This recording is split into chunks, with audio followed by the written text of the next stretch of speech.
buenos días, buenas tardes, buenas noches, da igual cuando escuches esto porque estás en Getafe News Informa, un nuevo programa en el cual, hablamos sobre lo que pasa en Getafe, en España o en el mundo. Ya sabes que tienes un programa, una vez a la semana, 2 veces a la semana, estamos ahí cambiando la mecánica. El otro día subimos 2 programas y vamos a intentar modificarlo y cada día vamos a intentar tratar un solo tema para que los vídeos sean más cortos y sean más accesibles a todas y a todos. Así que nada, vamos a empezar con el primer vídeo del día.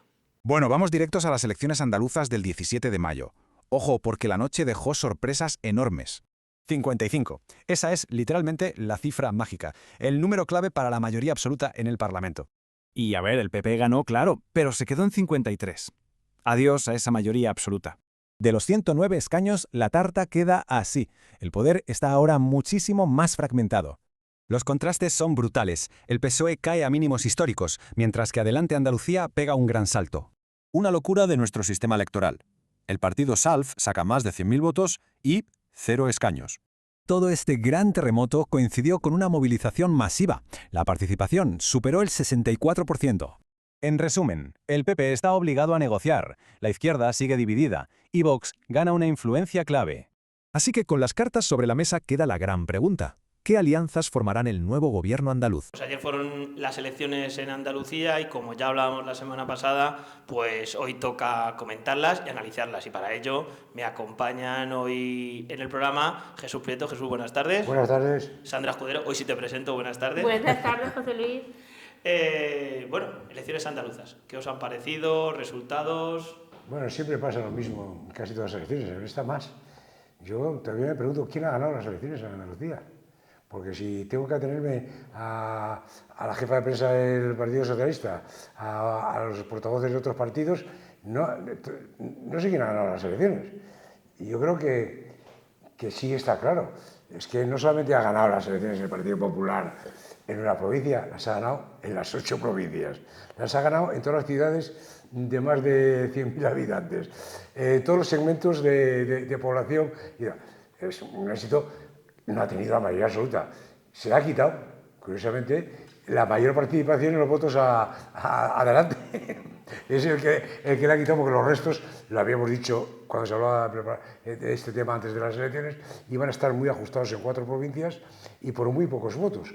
Y esos votos se los ha llevado, y en consecuencia de esos votos se ha llevado ante Andalucía esos diputados.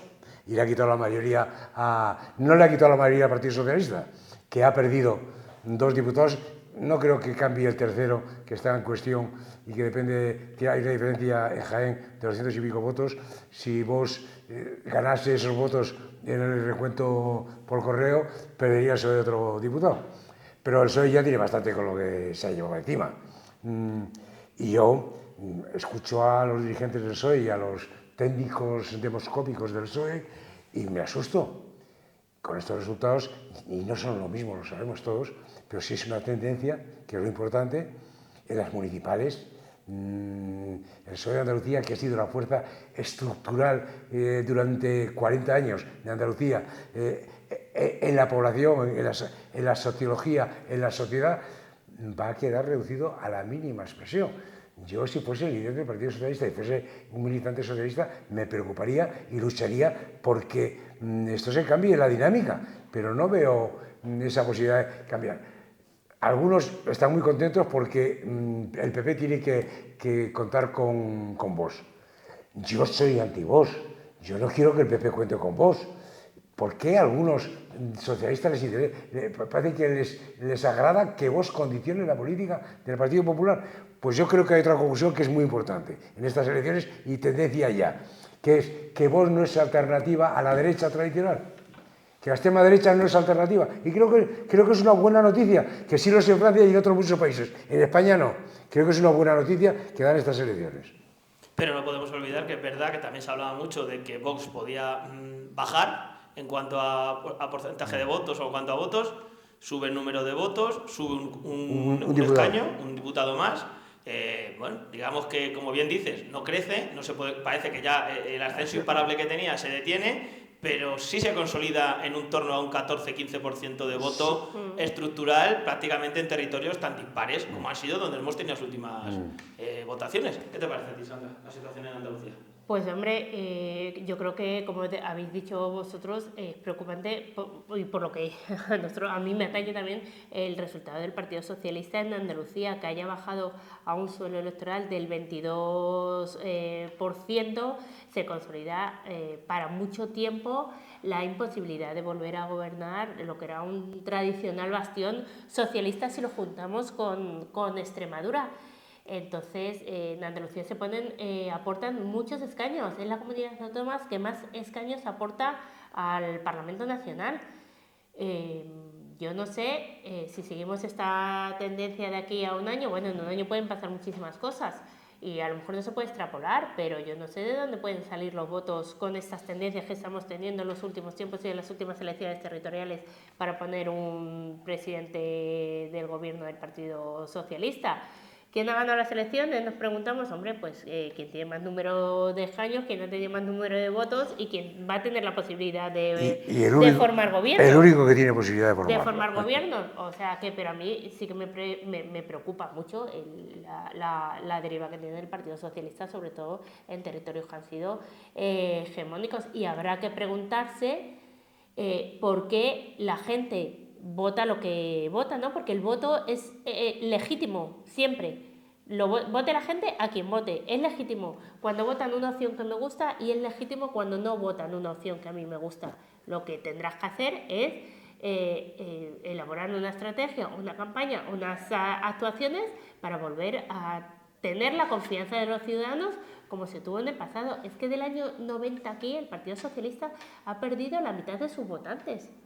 1 de cada 2 votantes ya no vota al Partido Socialista y, como decía Jesús, se ha perdido en todas las franjas de los municipios, en todos, desde los más pequeños hasta los más grandes, hasta las capitales de provincias. En todas las franjas de los municipios de igual tamaño se ha perdido. Entonces, hombre, si después de estos resultados no hay que hacer un mínimo de sentarse a reflexionar el cómo estamos así y qué podemos hacer para mejorar esta situación, habrá que reflexionar a ver cómo se puede mejorar esta situación, ¿no? Y habrá que escuchar a la gente o a los votantes que antes no votaban porque ahora no votan. Y el mejor resultado electoral, proporcional, si no hay ninguna duda, es el de Adelante Andalucía, que ha pasado de 2 a 8. Ha subido, ese que ha conseguido más escaños y además de ser un partido de Cádiz ha pasado ya a ser un partido de Andalucía. Es un apartado que creo que los que experimentaban por Andalucía, Izquierda Unida, Podemos, Más Madrid, no Sumar, etcétera, que eran una larga lista de movimientos y partidos, deben estar seriamente también preocupados. Tienen, porque además han anunciado ya que van a presentarse tanto a las municipales en toda Andalucía. Otra cosa es que tengan la infraestructura, una cosa es decirlo y otra luego tener los medios para poder hacerlo. Y también a las generales, lógicamente. Por lo tanto, en la izquierda de la izquierda se abre un frente nuevo.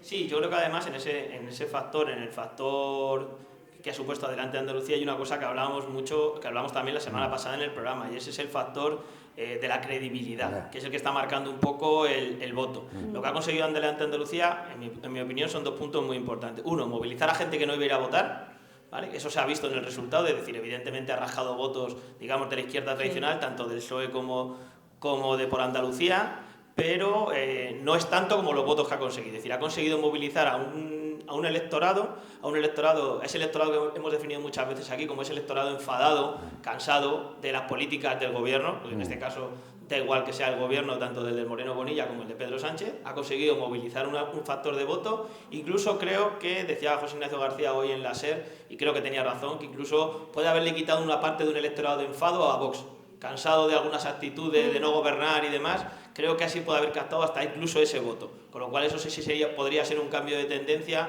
o un cambio que lo hemos visto en más sitios, como bien apuntabas tú, igual que en Francia sí es la única alternativa, en Francia sí que también ha habido una izquierda que ha conseguido aglutinar una parte de ese voto de cabreo que no acaban de recoger los partidos tradicionales. Creo que esos son los datos más significativos. Se está poniendo mucho en solfa la cuestión del soberanismo o de la regionalidad o no del voto, que yo no digo que no exista, pero me parece que no es definitivo tampoco esto en el caso de Andalucía, sino que es un poco más ser capaces de captar, si queremos con otra manera, con otra comunicación, el voto de la gente que está enfadada con el gobierno, que ha criticado tanto por un lado al PSOE como a Sumar, en cualquiera de sus nombres y definiciones que le queramos poner, y que bueno, pues ha consolidado que sí existe una alternativa de izquierdas, que la gente sí lo ve, lo que no quiere es votar a lo mismo, no quiere votar a ministros del gobierno que ejemplifican en este caso. Ese es un precio que yo creo que Podemos y Sumar están teniendo conciencia ahora que están pagando, y van a pagar un precio muy alto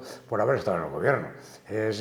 También lo está pagando, desde mi punto de vista, Vox, por no querer entrar, porque también el que vota y vota dos veces, si se niegan a entrar al gobierno, dice, ¿tú para qué te voto? Quiero decir, hay un que es complicado. Y creo que ha surgido, y no hay que olvidar nunca que ha habido un andalucismo no de izquierda, no de extrema izquierda, histórico, que yo creo que lo han vendido muy bien los de Adelante Andalucía. Sí, que yo creo, en mi opinión también, que a Vox le está pasando un poco factura la parálisis a la que están sometiendo los gobiernos y las elecciones a la que... Y entonces eso, porque eso la gente no lo quiere. Quiero decir, yo creo que cuando cada uno de nosotros emitimos el voto, votas pensando a quien consideras que va a arreglar mejor tus problemas.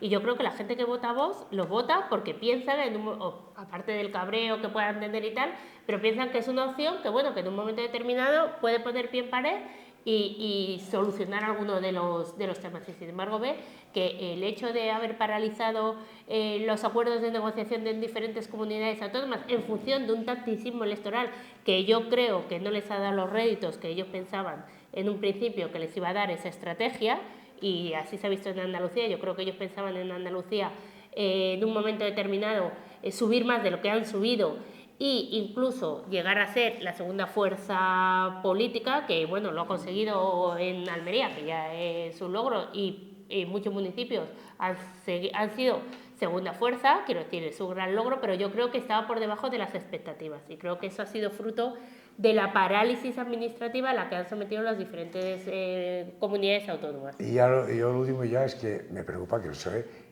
yo no vi la campaña del PSOE como un partido que se ofreciese para ser el gobierno y sustituir al PP. Era más bien la oposición al PP, no el partido del gobierno de Andalucía. Es una sensación de los mensajes que lanzaba y estaba haciendo, parecía unas generales, no estaba haciendo las elecciones. Tuve una sensación de, y eso yo creo que los ciudadanos, los votantes lo perciben, esas sensaciones, un poco. Yo creo que además, en relación a lo que estáis comentando, sobre todo antes de Vox, creo que ahora se queda un escenario muy interesante en Andalucía con este resultado, porque realmente le faltan solo 2 diputados, 2 votos para conformar gobierno a Moreno Bonilla, y creo que va a ser interesante para los que nos gusta ver el tablero geopolítico de cómo se va a distribuir, digamos, esa lucha, porque Moreno Bonilla no está obligado a llegar a un acuerdo con Vox. No, porque puede ser... Creo que a Vox tampoco le interesa una repetición electoral. Creo que Vox no puede llevar esto a la repetición electoral porque, como bien decía Sandra, puede ser sancionado por sus votantes, incluso al Partido Popular o a Moreno Bonilla también le puede interesar estirarlo. Creo que al PSOE tampoco le interesa una repetición electoral. Porque repetir un electoral dentro de 2 o 3 meses podría ser incluso peor, y una parte de su electorado le podría hacer pagar el hecho. Abstenerse al Partido Socialista tampoco parece una opción en principio encima del tablero para permitir que Moreno Bonilla sea presidente. Creo que después de, como siempre, los fuegos artificiales que suelen salir la noche electoral, y hoy que lo estamos grabando estos lunes por la mañana, todo esto que ha pasado falta reposarlo un poquito y ver ahora cómo se va a conformar el gobierno, porque bueno, es verdad que el Partido Popular y Vox tienen, digamos, un acuerdo tipo, que es el mismo que se está firmando ya, por esas razones que explicaba Sandra, de que Vox ha dado cuenta de que no le interesa estirar esto demasiado porque le puede perjudicar incluso al propio Santiago Abascal en las próximas elecciones generales, es decir, la gente se puede acabar cansando y yendo a un voto útil al Partido Popular para directamente echar a Pedro Sánchez. Pero creo que el escenario que queda realmente interesante, a ver quién va a permitir o no el gobierno de Moreno Bonilla, que creo que es indiscutible, como bien ha dicho Jesús, porque es el que ha ganado las elecciones con un resultado, bueno, no será tanto como el que esperaban, pero que realmente es importante. Y acabamos con el factor, ¿no? Porque dicen que hoy va a influir esto en las elecciones municipales o generales. Habláis del Partido Socialista y ya han salido algunas voces, creo que la alcaldesa de Palencia, entre otros, y algunos más pidiendo esa concreción de que, como mucho, las elecciones se junten y haya un superdomingo electoral y no esa teoría que hemos explicado muchas veces, que va propugnando por ahí el ex jefe de gabinete de presidencia del gobierno, Iván Redondo, de que las primarias las quiere usar Pedro Sánchez. Perdón, las elecciones municipales y autonómicas las quiere usar como unas primarias o unas primera vuelta de las elecciones generales. ¿Qué os parece eso a vosotros? Bueno, esa es la opinión de Iván Redondo, que es muy respetable, pero que puede estar equivocado. ¿O es la de Pedro Sánchez? Yo creo que es la de Iván Redondo. Yo creo que es la de Pedro Sánchez. Yo creo que esa es la estrategia. Las estrategias en este gobierno es don Pedro Sánchez, A, B, C y D. Y no se mueve una estrategia de esas. Ni Iván Redondo, asesor de Pedro Sánchez, plantea eso, sin mi punto de vista, sin el visto bueno de Pedro Sánchez. Yo creo que a Pedro Sánchez le interesa el poder del Estado. Y de los demás poderes, como que para él son anecdóticos. Probablemente es un error de un calibre muy grande. Y que sobre todo quien lo va a pagar de una forma terribunda va a ser el Partido Socialista. Yo a veces me da la sensación de que el Partido Socialista ha decidido un programa de suicidio televisado, existencial. Yo creo que está en una situación muy grave y no veo reacción, no veo una reacción. Y yo estoy convencido que eso de Iván Redondo no es de Iván Redondo. Eso está discutido y planteado con el presidente del gobierno y con el secretario general del Partido Socialista. La cuestión es si eso, al final, el resto del Partido Socialista, que no es Pedro Sánchez, se va a mover para presionar a que esto no suceda, porque evidentemente estamos hablando de perder el poder territorial en muchísimos sitios y estos resultados se consolidarán en unas elecciones municipales y autonómicas, que hay que decir que todavía quedan más autonomías que en ese 29 de mayo, si no recuerdo mal, de 2027, que serán las elecciones. Bueno, pues será la siguiente vez que vayamos a votar. Así que nada, seguro que de esto vamos a seguir hablando muchas veces.